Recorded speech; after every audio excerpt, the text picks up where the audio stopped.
This Laws and Rules exam video is being used to help educate licensed professionals and applicants regarding Ohio's laws and rules regarding the practice of social work, counseling, and marriage and family therapy.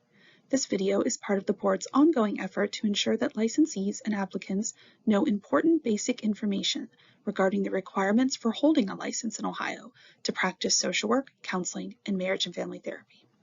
The board trusts that those viewing it will read the scope of practice and become familiar with the legal and ethical obligations one assumes upon becoming licensed. For those applying for a new license, you will attest on the application that you have viewed the video. Becoming familiar with the laws and rules governing the professions licensed by this board is an ongoing obligation. The board works hard to ensure the rules are changed only when changes are necessary. Please take time to read the laws and rules each time the board announces a change. Maintaining an active email address with the board is required, as it is the primary method of communication the board uses to reach licensees. It is important you have a current email address on file and that you check it regularly. You will need to click the Submit button at the end so we know you have completed the entire video. What is the board's purpose? The board's primary responsibility is to protect the public. This is accomplished by establishing licensing requirements for each profession, ensuring licensed individuals meet minimal established competency standards. The board also investigates practitioners who may have violated their professional code of ethics. After discipline has been established, the board is required under federal law to report discipline licensees to the U.S. Department of Health and Human Services National Practitioner Data Bank. Licensees who are disciplined by the board should know discipline is public, permanent, and available via license lookup on the state of Ohio's online license portal. License lookup is an important tool for the public and for licensees. Please learn how to look up your license as well as your supervisors. As a licensed professional, you have a duty to confirm your licensure as well as others you work with. If you need a training supervisor, it is your responsibility to confirm the supervisor you choose as the training endorsement for your license type as well as an active license. License lookup is also used by many human resources departments to determine if the licensees they employ have an active non-disciplined license.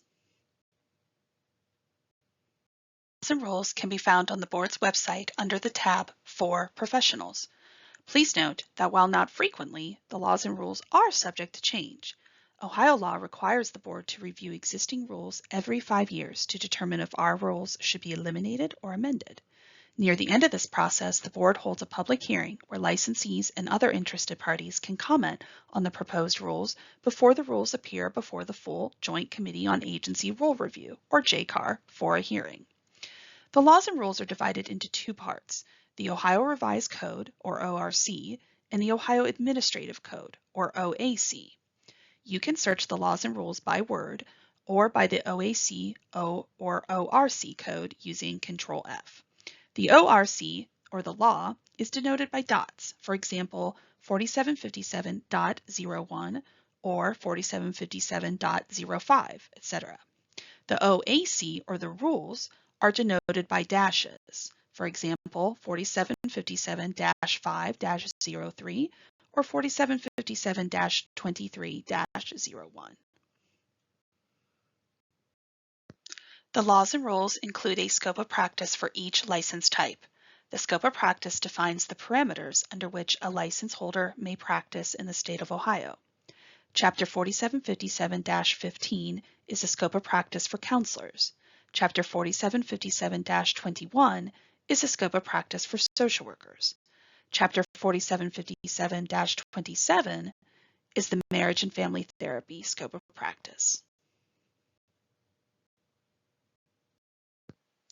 Licensees renew every 2 years. This is also the time to check that you have informed the board of any changes to your name, email, or mailing address. When renewing your license, be sure 30 hours, including ethics, are complete prior to renewing your license. Be sure to verify you have the hours completed and submitted into CE Broker before renewing your license. All hours must be complete prior to renewal. This is true even if you renew early. If you're in private practice, during the renewal process, you will be asked to report the name and address of your records custodian. This person is part of a prepared plan for the transfer of clients and files in the case of your incapacitation, death, or termination of practice. This question is required every 2 years when you renew your license. Licensees convicted of any felony or misdemeanor convictions since licensure or their last renewal must report this information to the board. Licensees will need to supply the date, type of conviction, court of conviction, case number, and a written explanation.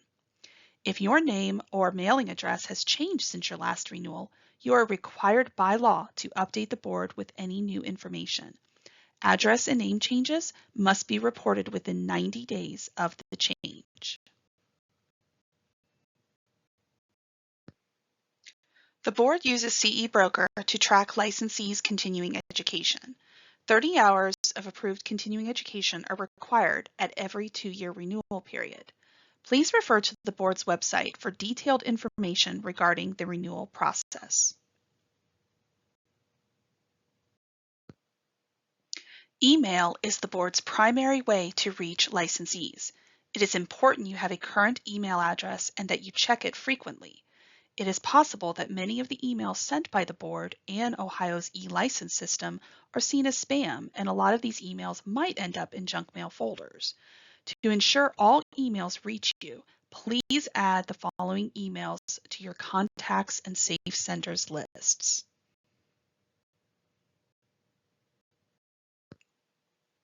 All licensees should become quite familiar with the Code of Ethics which govern their license. Many of you may be aware of the Code of Ethics established by your respective professional organizations, such as ACA, NASW, and AAMFT.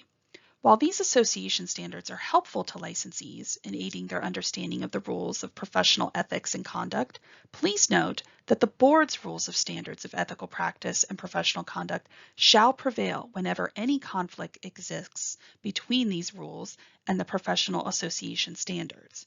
It is important to remember that it is the CSW MFT board that has the authority over your license, not the professional organizations. If you have any additional questions regarding an ethical issue, please review the board's laws and rules, which can be found on the website under the tab for professionals. You can also review the frequently asked ethics questions page on our website.